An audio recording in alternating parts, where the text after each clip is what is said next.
बातम्या पाहूयात सविस्तर। गुहागरचे आमदार आणि शिवसेना उद्धव बाळासाहेब ठाकरे पक्षाचे नेते भास्कर जाधव यांच्या अडचणी वाढण्याची शक्यता आहे, कारण भास्कर जाधव यांच्या विरोधात अजामीनपात्र गुन्हा दाखल करण्यात आलाय। त्यामुळे केंद्रीय मंत्री नारायण राणे यांच्याबद्दल केलेलं विधान त्यांना भोवण्याची शक्यता आहे। आमदार भास्कर जाधवांविरोधात अजामीनपात्र गुन्हा। केंद्रीय मंत्री राणेंची बदनामी केल्याचा आरोप। भास्कर जाधवांच्या अडचणी वाढण्याची शक्यता। आरोप प्रत्यारोपांमुळे कोकणात राजकीय संघर्ष। तुमच्या जिल्ह्यातले बेडूक कोंबडीवाले 18 वर्षे 18.5 वर्षे ह्या नारोबाचं एकच भाषण। बाळासाहेब त्याला संत नारोबा म्हणायची।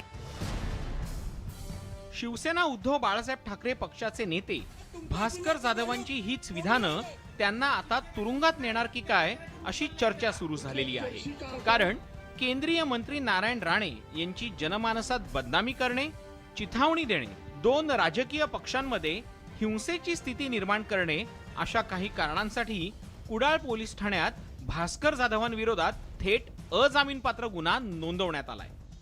मला काही लोकांना हात जोडून विनंती करायची आहे की महाराष्ट्र हा सुसंस्कृत जनतेचा महाराष्ट्र आहे। भावी पिढीला राजकारणाबद्दल जर खरा चांगला अवेअरनेस द्यायचा असेल तर अशा पद्धतीची वक्तव्य, अशा पद्धतीची भूमिका घेऊन उपयोगाचं नाही।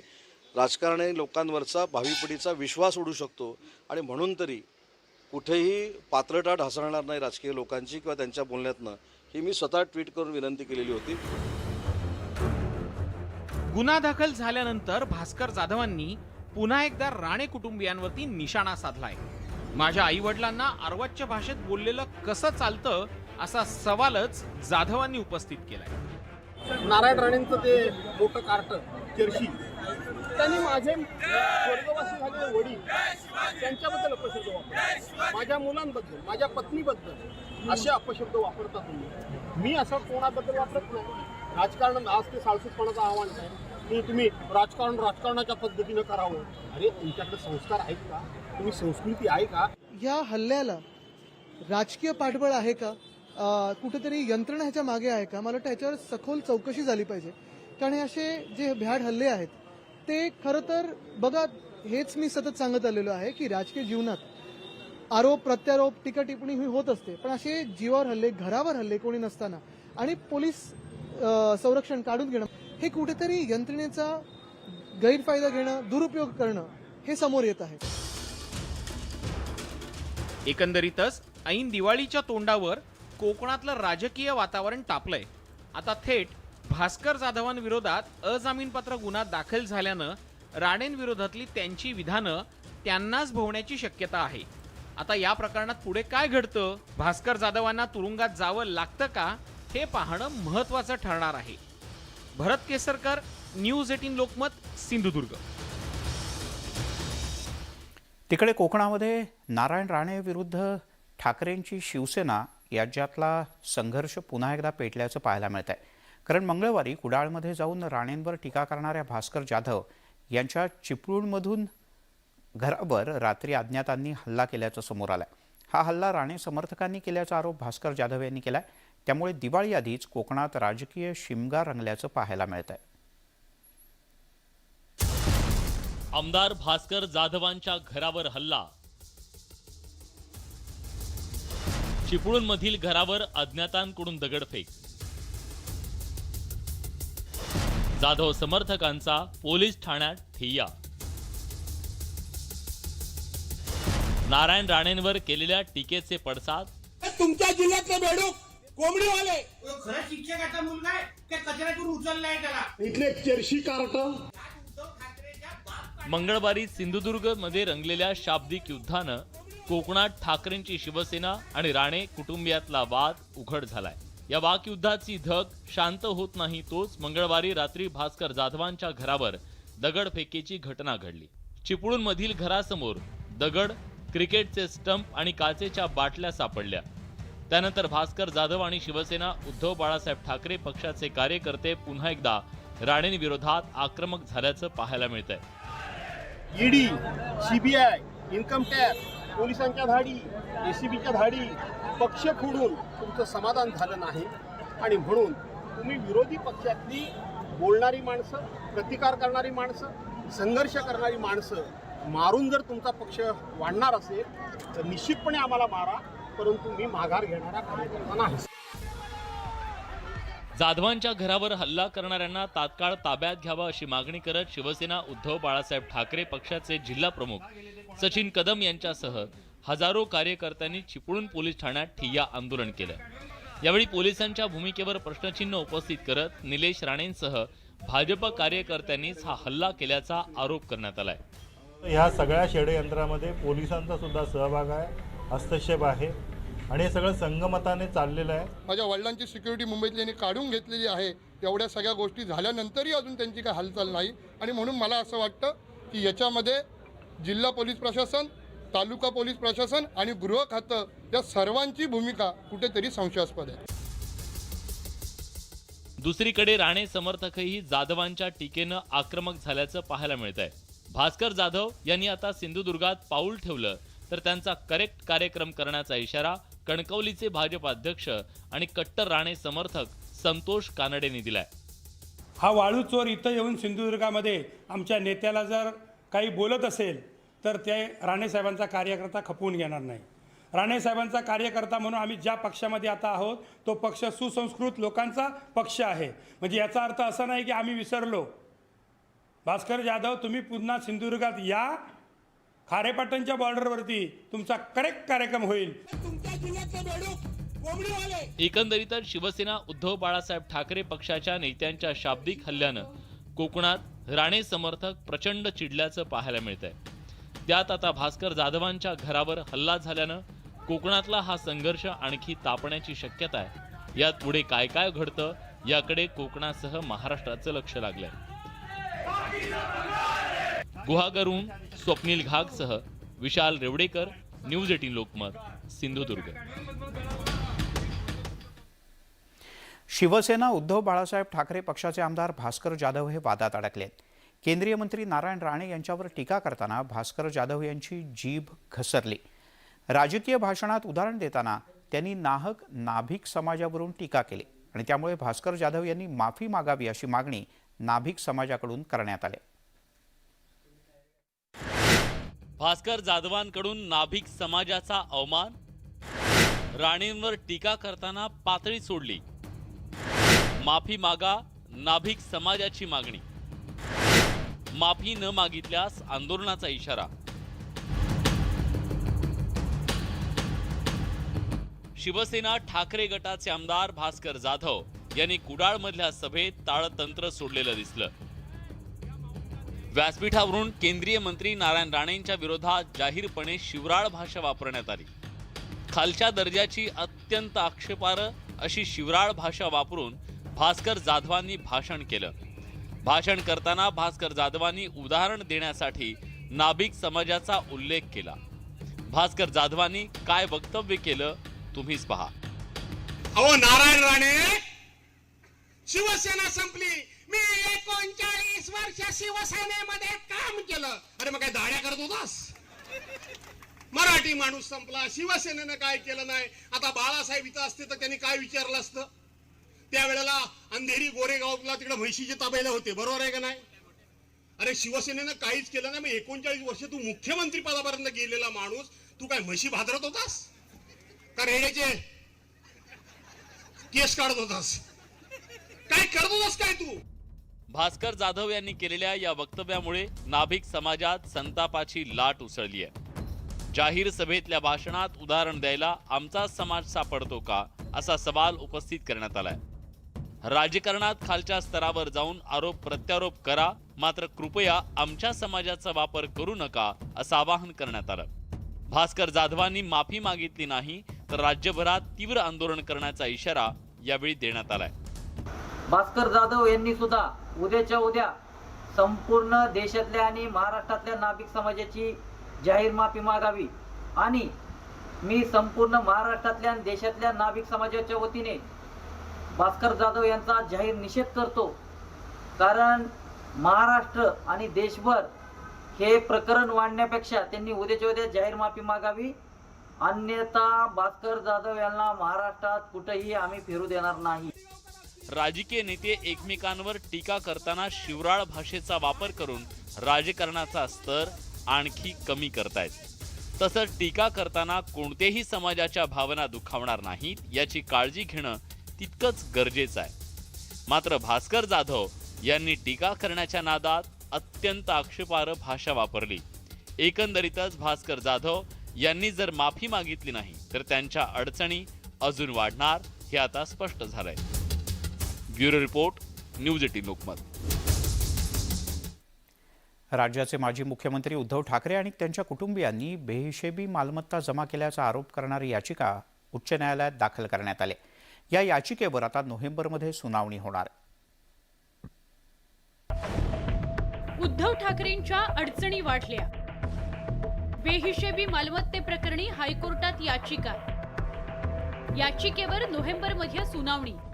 उद्धव बाळासाहेब ठाकरे पक्षाचे प्रमुख तथा माजी मुख्यमंत्री उद्धव ठाकरे आणि त्यांच्या कुटुंबियांविरोधात बेहिशेबी मालमत्ता जमवल्याचा आरोप करत मुंबई उच्च न्यायालयात एक जनहित याचिका दाखल करण्यात आली आहे. दादरमधल्या राहणाऱ्या गौरी भिडे आणि त्यांचे वडील अभय भिडे यांनी ही याचिका दाखल केली असून या याचिकेवर नोव्हेंबरमध्ये सुनावणीची शक्यता आहे. ठाकरेंचं उत्पन्न आणि त्यांची संपत्ती याचा ताळमेळ लागत नसल्यानं या प्रकरणाची सीबीआय अथवा ईडी मार्फत चौकशी करण्याची मागणी देखील या याचिकेमधून करण्यात आली आहे. उद्धव ठाकरेंची संपत्ती किती? जवळपास 125 कोटींची संपत्ती. शेअर्समध्ये 22 कोटींची गुंतवणूक. उत्पन्नाचा स्रोत शेअर्समधून येणारा डिव्हिडंड. मातोश्री आणि मातोश्री समोरील 2 घरं. कर्जतमध्ये एक फार्म हाऊस. कोण आहेत गौरी भिडे? गौरी भिडे या प्रकाशक आहेत. त्यांच्या आजोबांचं राजमुद्रा नावाचं प्रकाशन आहे. भिडे यांनी आरोप केलाय की सामना आणि मार्मिकच्या विक्रीतून एवढी संपत्ती गोळा होणे अशक्य आहे. आपलाही हाच व्यवसाय असून दोघांच्या उत्पन्नात हा फरक कसा, असं देखील त्यांनी म्हटलं आहे. माझी मागणी एवढीच आहे की जे डॉट्स मी शोधून काढलेले आहेत, जे डिस्क्रिपन्सीज पैशांमध्ये बॅलन्स शीटमध्ये मी शोधून काढलेल्या आहेत, त्या कोर्टाने बघाव्यात आणि त्याच्यावर इन्व्हेस्टिगेशन व्हावी. तर आदित्य ठाकरेंनी या याचिकेवर कर नाही त्याला डर काय या उक्तीप्रमाणे करारा जबाब दिलाय. पीआईएल आपके फैमिली और आपके खिलाफ जो है बॉम्बे हाई कोर्ट में दर्ज हुई है, जहां पे कहा जा रहा है कि आपके पास जो आपके और आपकी फैमिली की जो संपत्ति है उसके ऊपर सवाल या निशान उठाया गया. हमारी संपत्ति देखने कोई भी दसरा मेळावा आता तो देखते कि जो लोगों का प्यार है वही संपत्ति है हमारी. जे काही सत्य आहे ते योग्य त्या चौकशीअंती स्पष्ट होईल. मात्र तोपर्यंत उद्धव ठाकरे आणि पुत्र आदित्य ठाकरेंविरोधात या जनहित याचिकेबाबत चर्चा होणार तेही तितकंच खरं. Bureau report, news 18 Lokmat. तिकडे आनंदाच्या शिधा यावरून सत्ताधारी आणि विरोधकांमध्ये आरोप प्रत्यारोपांच्या फैरी झडतायत. सरकारनं पिवळ्या रेशनिंग कार्ड धारकांसाठी 100 रुपयात किराणा देण्याची घोषणा केली. हा शिधा आता रेशनिंग दुकानांपर्यंत पोहोचत असतानाच उद्धव ठाकरे यांच्या शिवसेनेनं मात्र त्याविरोधात बोंबाबोंब करायला सुरुवात केली. मुंबईच्या माजी महापौर किशोरी पेडणेकर यांनी याबद्दल केलेल्या आरोपांना भाजपनं जोरदार प्रत्युत्तर दिलंय. आनंदाच्या शिधावरून सेनेचा शिमगा. वाटपा आधीच रेशनिंग आलं नसल्याची बोंब. रेशनिंग वरून सत्ताधारी विरोधकांमध्ये सामना.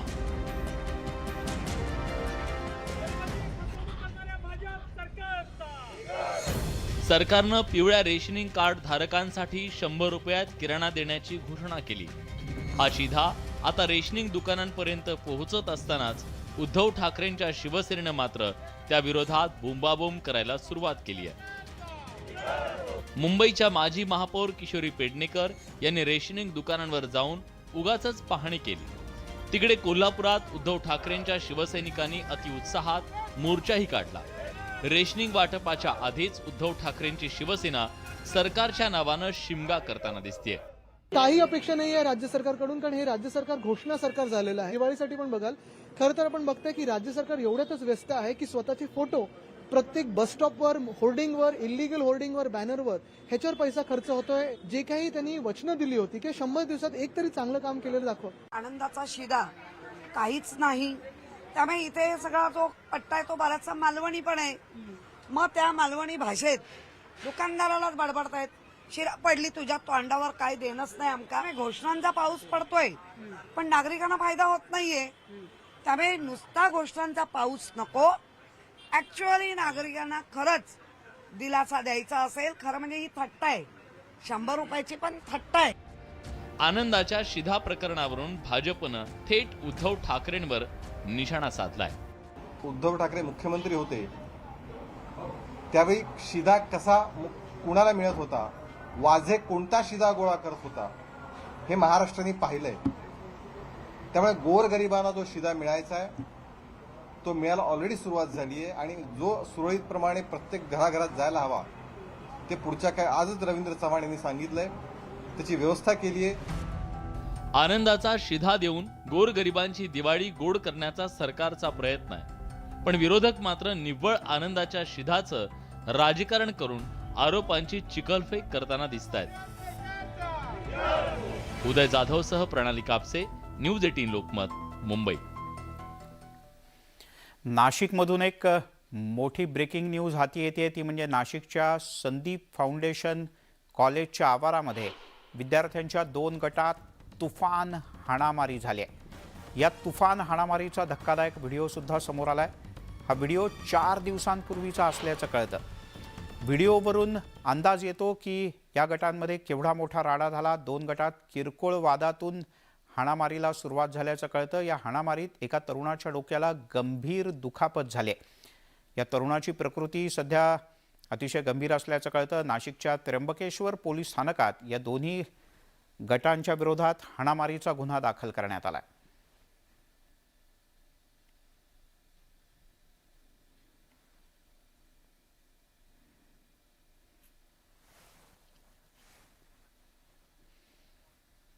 आपण ही दृश्य पाहतो आहोत. नाशिक जिल्ह्यातला हा सगळा धक्कादायक प्रकार आहे. त्र्यंबकेश्वरच्या जवळ एक मोठा कॉलेज कॅम्पस आहे आणि त्या कॉलेज कॅम्पसचं नाव आहे संदीप फाउंडेशन. आणि याच संदीप फाउंडेशन कॉलेज कॅम्पसच्या आवारामध्ये इथेच शिकणाऱ्या आणि काही बाहेरनं आलेल्या किंवा काही स्थानिक अशा 2 विद्यार्थ्यांच्या गटांमध्ये जबरदस्त हाणामारी झाली. आपण या दृश्यांमध्ये पाहतो आहोत. काही विद्यार्थी पाठीला बॅग लावून कॉलेजमध्ये जाताना दिसतात. यापैकी एका विद्यार्थ्याला खेचून लाथाबुक्क्यांनी आणि काठीने मारहाण करण्यात आली. अन्य 2 विद्यार्थी त्या विद्यार्थ्याची सुटका करण्याचा प्रयत्न करत होते, पण काही विद्यार्थ्यांनी त्याला धरून ठेवलं आणि त्याला लाथाबुक्क्यांनी अतिशय बेदम मारहाण करण्यात आली. या मारहाणीत काही विद्यार्थी जखमी झाले, तर एक विद्यार्थी अतिशय गंभीररित्या जखमी आहे, ज्याला रुग्णालयात दाखल करण्यात आलं आहे. त्याच्यावर सध्या उपचार सुरू आहेत.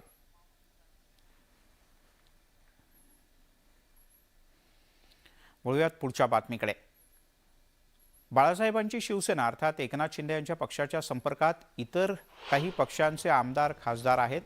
अनेक पक्षांचे नेते जुना पक्ष सोडून एकनाथ शिंदे यांच्या पक्षात येऊ इच्छितात. अशातच उद्योगमंत्री उदय सामंत यांनी राष्ट्रवादी काँग्रेसचे 10 ते 12 आमदार मुख्यमंत्री आणि उपमुख्यमंत्र्यांच्या संपर्कात असल्याचं म्हटलंय. पण योग्य वेळी या आमदारांच्या संदर्भात निर्णय घेतला जाईल असंही विधान उदय सामंत यांनी केलं. अर्थात उदय सामंत यांच्या या विधानामुळे एकच खळबळ उडाली.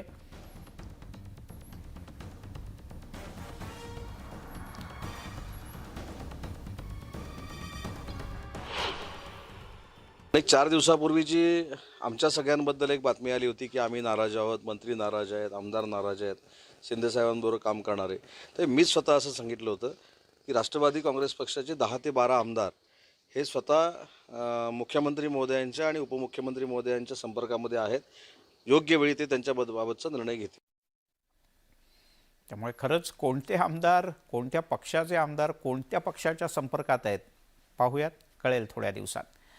पंतप्रधान नरेंद्र मोदी हे आजपासून 2 दिवसांच्या गुजरातच्या दौऱ्यावर आहेत. या ठिकाणी त्यांच्या हस्ते डिफेन्स एक्स्पोचं उद्घाटन करण्यात आलं. यावेळेला नरेंद्र मोदी यांनी देश शास्त्रज्ञांच्या बाबतीत स्वयंपूर्ण बनत असून जगभरात निर्यात वाढले याबद्दल अतिशय आनंद आणि समाधान व्यक्त केलं.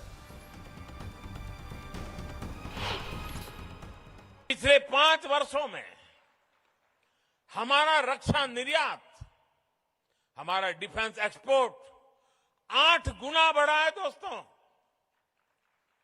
हम दुनिया के 75 से ज्यादा देशों को रक्षा सामग्री और उपकरण एक्सपोर्ट कर रहे हैं, निर्यात कर रहे हैं. 2021-22 में भारत का डिफेंस एक्सपोर्ट $1.59 बिलियन यानी करीब 13,000 करोड़ रुपये हो चुका है. और आने वाले समय में हमने इसे $5 बिलियन यानी 40,000 करोड़ रुपये तक पहुंचाने का लक्ष्य. आपण पाहताय न्यूज 18 लोकमत विशेष. मुंबईतल्या जांभोरी मैदानावर भाजपनं दीपोत्सवाचं आयोजन केलंय. मात्र शिवसेना ठाकरे गटानं पुन्हा एकदा खोडा घालण्याचा प्रयत्न केला. भाजपनं कितीही गिफ्ट दिले तरी स्थानिक लोक भुलणार नाहीत अशी टीका किशोरी पेडणेकर यांनी केली. तर शिवसेनेच्या टीकेला भाजपचे मुख्य प्रवक्ते केशव उपाध्ये यांनी जोरदार उत्तर दिलं. जांभोरी मैदानात भाजपचा दीपोत्सव. मैदानात भाजपचा दीपोत्सव, शिवसेनेचा आखाडा. आदित्य ठाकरेंच्या मतदारसंघात भाजपची रोषणाई. दहीहंडीनंतर दीपोत्सवाला ठाकरे गटाचा विरोध. जांभोरी मैदानावर भाजपनं दीपोत्सवाचं आयोजन केलंय. आदित्य ठाकरेंच्या वरळी मतदारसंघात भाजपनं दीपोत्सवाचं आयोजन केल्यानं शिवसेना ठाकरे गटाचे डोळेच दिपून गेले. याआधी जांभोरी मैदानात भाजपनं दहीहंडीचं आयोजन केलं होतं. या कार्यक्रमाला मुख्यमंत्री एकनाथ शिंदे आणि उपमुख्यमंत्री देवेंद्र फडणवीस यांनी उपस्थिती लावली होती. आदित्य ठाकरेंच्या मतदारसंघात भाजपनं जोर लावल्यानं शिवसेना ठाकरे गटाच्या जीवाला घोर लागलाय.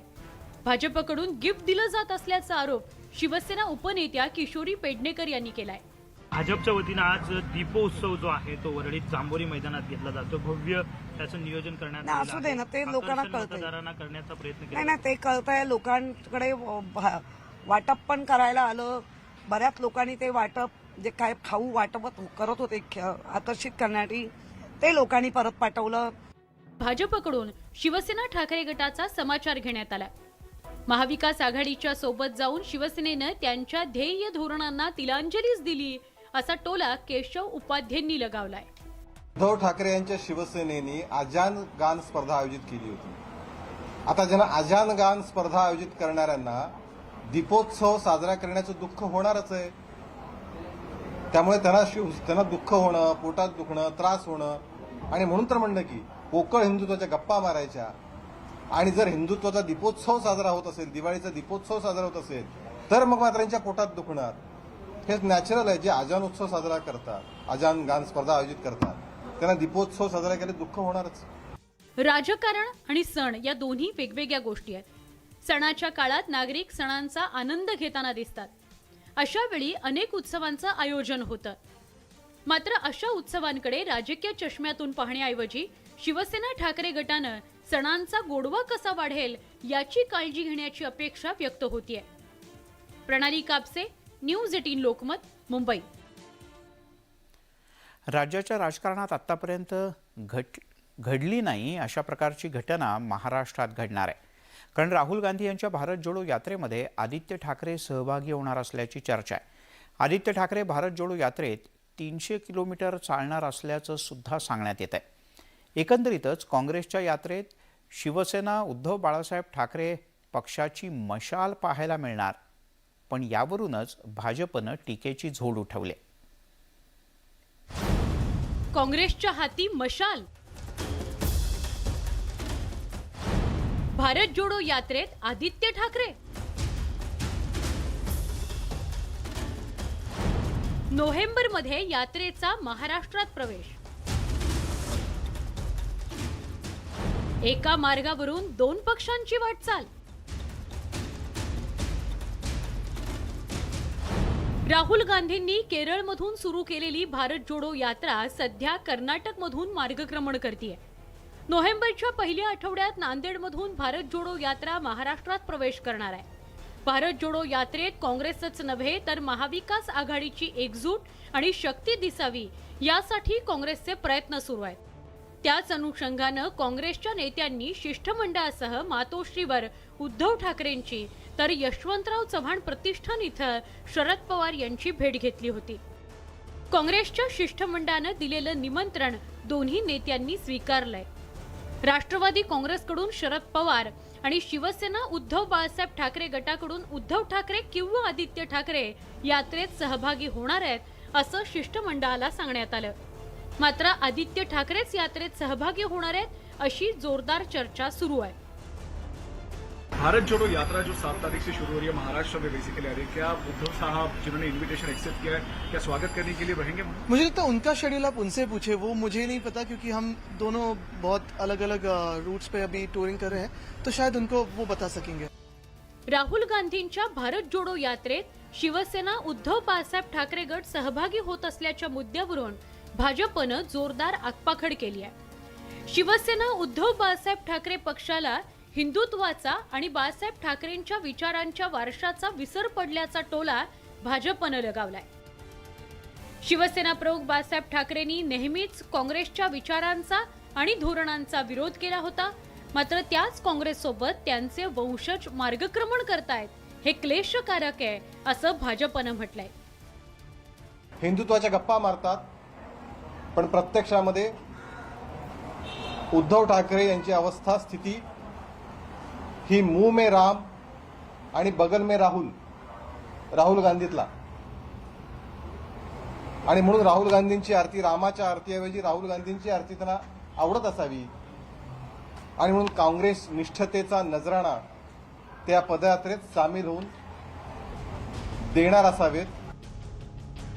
राजकीय पक्ष स्वबळावर स्वतःचा पक्ष वाढवण्यासाठी प्रयत्न करत असतात. आंदोलनं, यात्रा या माध्यमातून मतदारांपर्यंत पोहोचण्याचा प्रयत्न केला जातो. असं असलं तरी एका पक्षाच्या यात्रेत दुसऱ्या पक्षाची मशाल पेटवली जात नाही.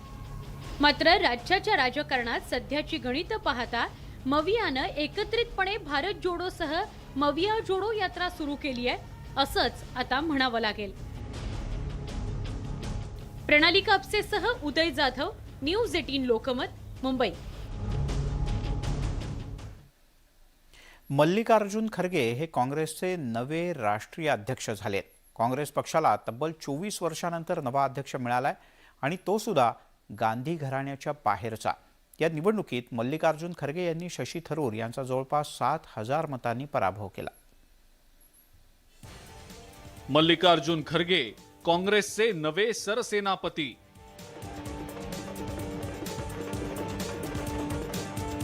शशी थरूरांचा केला पराभव. 24 वर्षांनंतर गांधी कुटुंबाबाहेरील अध्यक्ष. गांधी कुटुंबाचा रिमोट कंट्रोल चालणार. ज्येष्ठ नेते मल्लिकार्जुन खरगे यांच्या रूपाने 137 वर्षांच्या काँग्रेसला नवा राष्ट्रीय अध्यक्ष मिळालाय. तर तब्बल 24 वर्षांनंतर काँग्रेसला गांधी कुटुंबाबाहेरचा अध्यक्ष खरगेंच्या रूपात मिळालाय. गेल्या काही दिवसांपासून संपूर्ण देशभर चर्चेत असलेली काँग्रेसच्या अध्यक्षपदाची निवडणूक पार पडल्यानंतर सर्वांचीच उत्सुकता शिगेला पोहोचली होती. अखेर बुधवारी निकाल जाहीर करण्यात आला आणि खरगेंच्या रूपात काँग्रेसला नवे सेनापती मिळाले. मल्लिकार्जुन खरगेंना 7,897 मतं मिळाली असून त्यांच्या विरोधात निवडणूक लढवणारे काँग्रेसचे खासदार शशी थरूर यांना अवघी 1,072 मतं मिळाली आहेत. निकाल जाहीर झाल्यानंतर शशी थरूर यांनी स्वतः दिल्लीतल्या मल्लिकार्जुन खरगे यांच्या घरी जात त्यांचं अभिनंदन केलं. As per the Article 18D of the Constitution of Indian National Congress,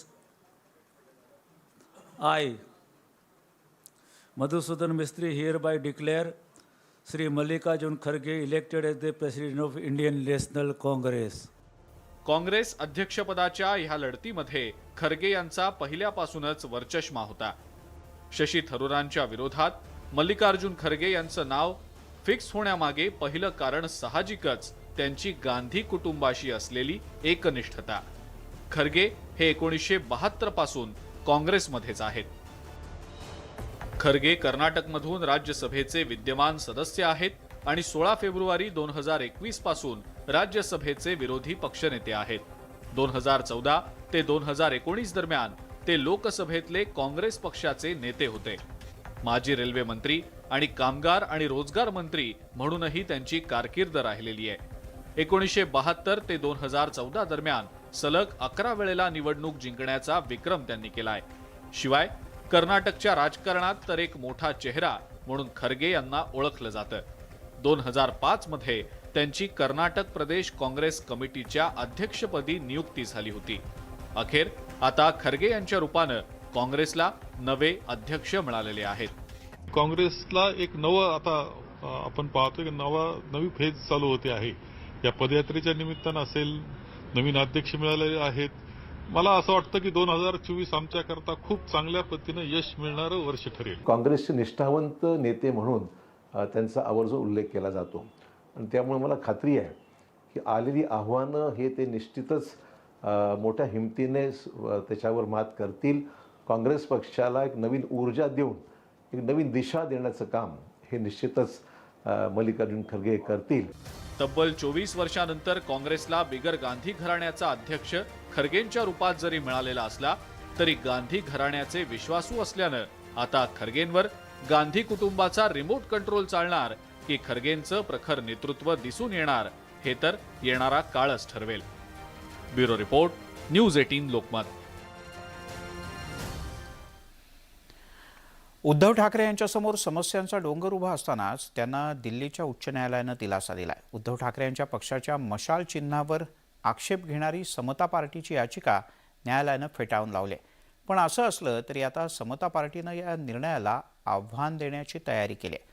तूर्तास तरी मशाल ठाकरेंच्याच हाती राहणार आहे. उद्धवजी बाळासाहेब ठाकरे को विशाल हो. मशाल ठाकरेंच्याच हाती. दिल्ली उच्च न्यायालयाचा दिलासा. समता पार्टीची याचिका फेटाळली. समता पार्टीकडून आव्हान देण्याची तयारी. शिवसेना पक्षाचं नाव गेलं, पक्षचिन्ह असलेला धनुष्यबाणही गेला. त्यामुळे नाराज असलेल्या उद्धव ठाकरेंच्या शिवसेनेला मशाल हे नवं चिन्ह मिळालं.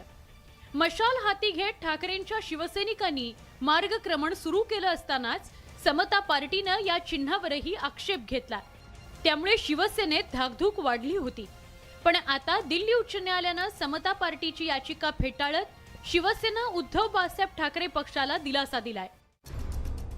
मशाल हे चिन्ह समता पार्टीचं असून ते उद्धव ठाकरेंच्या पक्षाला देण्यात येऊ नये अशी मागणी समता पार्टीनं याचिकेत केलेली. पण निवडणूक आयोगानं समता पार्टीची मान्यताच रद्द झाल्याचं सांगितल्यानं दिल्ली हायकोर्टानं ही याचिका फेटाळली आहे. समता पार्टीचे प्रमुख उदय मंडल यांनी मात्र याला आव्हान देणार असल्याचं म्हटलंय. दिल्ली हाईकोर्ट के इस फैसले को हम लोग अभी डबल बेंच में चैलेंज करने वाले हैं. अभी हमारे वकील से भी बात हुई है और इसके लिए हम लोग अभी राष्ट्रीय कार्यकारिणी की एक आपातकालीन बैठक, ऑनलाइन बैठक बुलाने वाले हैं और इन सारों मुद्दों का उसमें फैसला किया जाएगा. आता दिल्ली हायकोर्टानंही ही याचिका फेटाळली आहे. त्यामुळे आता उदय मंडल यांचं आव्हानही ग्राह्य धरलं जाण्याची शक्यता कमीच आहे. त्यामुळे तुर्तास तरी शिवसेना उद्धव बाळासाहेब ठाकरे या पक्षाला मोठा दिलासा मिळालाय असंच म्हणावं लागेल. दिल्लीहून प्रशांत लीला रामदाससह bureau report, news 18 Lokmat. Mumbai cricket असोसिएशनची निवडणूक आहे आणि अध्यक्षपदासाठी उद्या मतदान होत आहे आणि त्या पार्श्वभूमीवर क्रिकेटचं मैदान मारण्यासाठी राजकारणाच्या आखाड्यातले अनेक दिग्गज एकाच मंचावर आल्याचं पाहायला मिळतं. या निमित्तानं स्नेहभोजनाचं आयोजन करण्यात आलंय. या स्नेहभोजनात राष्ट्रवादी काँग्रेसचे अध्यक्ष आणि BCCIचे तसंच MCAचे, ICCचे अशा सर्व क्रिकेटच्या स्तरावर काम केलेले शरद पवार, सध्याचे राज्याचे मुख्यमंत्री आणि शिवसेना बाळासाहेबांची या पक्षाचे प्रमुख एकनाथ शिंदे, भारतीय जनता पक्षाचे राज्यातले ज्येष्ठ नेते आणि राज्याचे उपमुख्यमंत्री देवेंद्र फडणवीस, क्रिकेटच्या मैदानात BCCIमध्ये आपलं नशीब आजमावणारे आशिष शेलार यांच्यासह अनेक दिग्गज हे एकाच मंचावर आल्याचं दिसतंय. भुवया अनेकांच्या त्यावेळेला उंचावल्या जेव्हा या सगळ्या दिग्गजांच्या बरोबरच शिवसेना, उद्धव बाळासाहेब ठाकरे या पक्षाचे एक प्रमुख नेते मिलिंद नार्वेकर हे सुद्धा या गटात सहभागी झाले. ते सुद्धा आत्ता मंचावर उपस्थित आहेत आणि डिनर डिप्लोमसीच्या माध्यमातून MCAची निवडणूक ही लढवली जाते. सुस्मिता बदाणे आपल्या प्रतिनिधी आपल्यासोबत आहेत. सुस्मिता, राजकीय आखाड्यातले अनेक दिग्गज क्रिकेटचं मैदान मारण्यासाठी एका मंचावर. नक्कीच.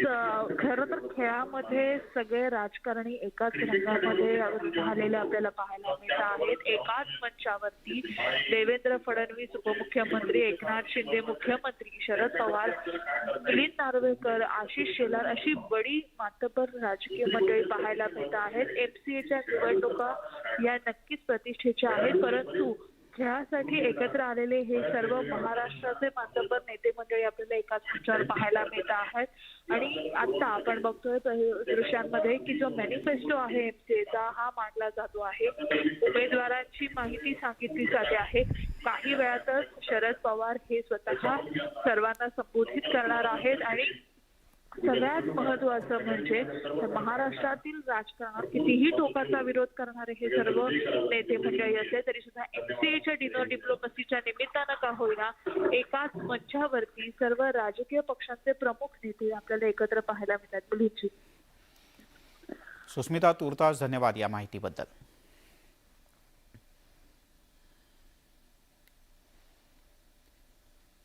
तिकडे पुण्यामध्ये पावसावरून सुरू झालेलं राजकारण चांगलंच पेटलंय.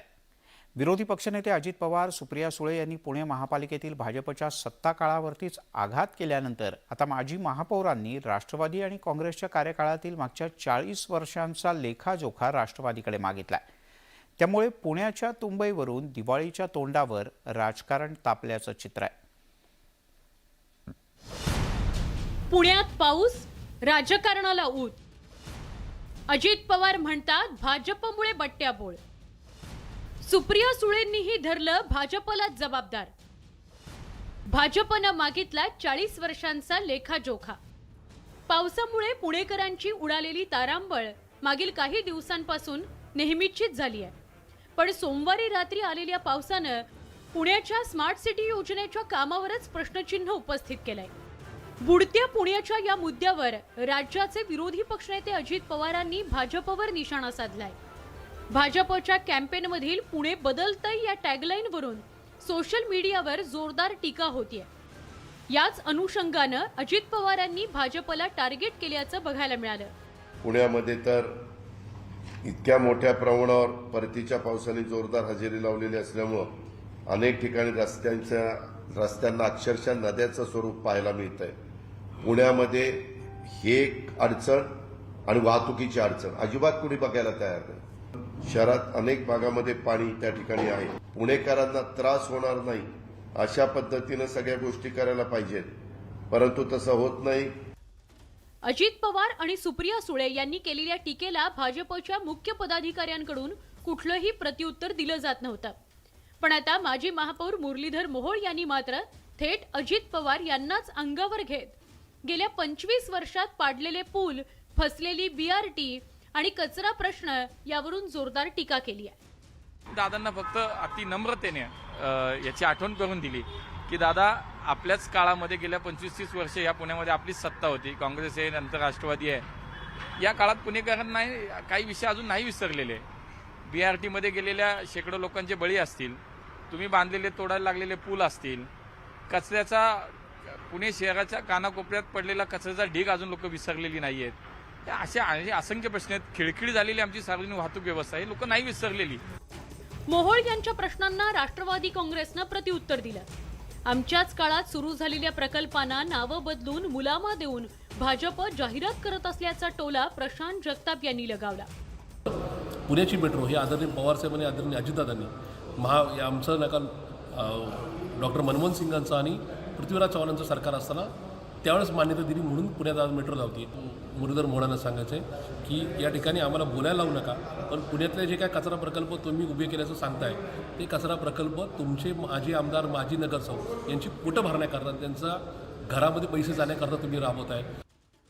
पावसानं शहराची दाणादाण उडवल्यानंतर भाजप पक्ष टीकेचा धनी बनलाय. राष्ट्रवादी काँग्रेसचे वरिष्ठ नेतेच टीका करत असल्यानं स्थानिक पदाधिकारी प्रत्युत्तर देण्याच्या फंदात पडत नव्हते. आता मात्र मुरलीधर मोहोळांनी थेट अजित पवार यांनाच अंगावर घेतल्यानं सगळ्यांच्या भुवया उंचावल्यात. व्हिडिओ जर्नलिस्ट सचिन हंचाटेसह वैभव सोनवणे, न्यूज 18 लोकमत, पुणे. आपण पाहताय न्यूज 18 लोकमत विशेष. भ्रष्ट नेत्यांना ईडीनं चांगलाच दणका दिलाय. मात्र आता ईडीनं केडीएमसीच्या आयुक्तांना एक पत्र पाठवलंय. बनावट रेरा कागदपत्र घोटाळा प्रकरणी हे पत्र पाठवण्यात आल्यानं एकच खळबळ उडाले. ईडीच्या फेऱ्यात बांधकाम व्यावसायिक येणार की अधिकारी अडकणार याची चर्चा सध्या शहरात सुरू आहे. राज्यातलं हे पहिलं रेरा घोटाळा प्रकरण असून राज्यभरातील सर्व रेरा प्रमाणपत्रांची आता छाननी केली जाणार आहे. केडीएमसी आयुक्तांना ईडीचं पत्र. रेरा प्रमाणपत्र प्रकरणी ईडीचं पत्र. ईडीनं मागवली घोटाळ्याची कागदपत्र. केडीएमसी रेरा घोटाळा हिमनगाचं टोक.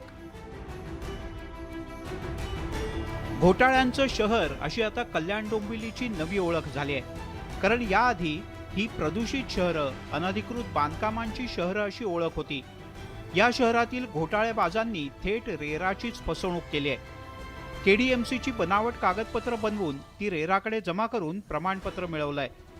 ही संपूर्ण प्रक्रियाच बोगस असून बेकायदेशीररित्या रेरा सर्टिफिकेट मिळवल्याची तक्रार वास्तुविशारद संदीप पाटील यांनी केली होती. याची तक्रार मी 22 जूनला केलेली होती, परंतु याची दखल महानगरपालिकेने सुद्धा खूप उशिरा घेतली. त्याचं उत्तर मला जुलैमध्ये दिला. ऑगस्टमध्ये कुठल्या प्रकारची कारवाई नव्हती केली म्हणून मी पुन्हा एकदा पत्र लिहिलं. या सगळ्या गोष्टीमागे असं दिसतं की महानगरपालिका सुद्धा याच्यामध्ये मिळून काम करते. रेरा घोटाळा प्रकरणी ईडीनं केडीएमसी आयुक्तांना पत्र पाठवून घोटाळ्याची सगळी कागदपत्र मागवून घेतली आहेत. त्यामुळे अनेकांच्या पायाखालची वाळू सरकली आहे. कारण ईडीचा फास कधीही अवळला जाऊ शकतो अशी भीती रेरा आणि केडीएमसीच्या अधिकाऱ्यांना सतावू लागली आहे. कल्याण डोंबिवली शहरांना अशा प्रकारचे घोटाळे काही नवीन नाही आहेत. याआधी एनए घोटाळा याच कल्याण डोंबिवली शहरातून समोर आला होता. तो राज्यातला पहिला एनए घोटाळा आहे. आणि आता याच कल्याण डोंबिवली शहरातून राज्यातील पहिला रेरा सर्टिफिकेट घोटाळा समोर आलेला आहे. यामुळे आता राज्यभरातील सर्व रेरा सर्टिफिकेटांची छाननी होणार आहे. कारण का कल्याण डोंबिवली शहरातून समोर आलेला रेरा घोटाळा हा हिमनगाचा एक टोक आहे. रेरा घोटाळा कशा पद्धतीनं करण्यात आला हे कळलं तर पायाखालची वाळूच सरकेल. कारण अनधिकृत इमारतींच्या बाजूला असलेल्या अधिकृत इमारतींची कागदपत्र देण्यात आली. तशीच कागदपत्र तयार करून पालिका अधिकाऱ्यांची खोटी सही करण्यात आली. इतकंच नाही तर खोटे शिक्के मारून रेराकडून प्रमाणपत्र मिळवली गेली. धक्कादायक बाब म्हणजे रेरानं प्रमाणपत्र देण्याआधी या इमारती अधिकृत आहेत की अनधिकृत याची माहितीच घेतली नव्हती. पालिका अधिकाऱ्यांनी अनधिकृत इमारतींच्याकडे डोळेझाक केली. शहरात एनए घोटाळा करणारं जसं मोठं रॅकेट होतं त्याचप्रमाणे रेरा घोटाळा करणारं मोठं रॅकेट तयार झालं. अधिकारी आणि बांधकाम व्यावसायिकांची अभद्र युती आणि राजकीय वरदहस्तामुळे मोठा धोकाच निर्माण झालाय. सामान्य माणसाने एखादं बांधकाम केलं की लगेच पालिकेची नोटीस येते आणि त्या सामान्य माणसावर पालिकेचा हातोडा देखील पडतो. ही अनधिकृत शेकडो बांधकामं उभी राहत होती. लोक घरं विकत घेत होती. तेव्हा पालिकेच्या अधिकाऱ्यांनी डोळ्यावर पट्टी बांधली होती का असा प्रश्न यावेळेस निर्माण होतोय. आणि इथेच संशयाचा धूर येतोय की या अधिकाऱ्यांच्या मर्जीशिवाय हा रेरा घोटाळा झाला असेल का. व्हिडिओ जर्नलिस्ट अरुण पेडणेकरसह अजित मांढरे, न्यूज 18 लोकमत, कल्याण.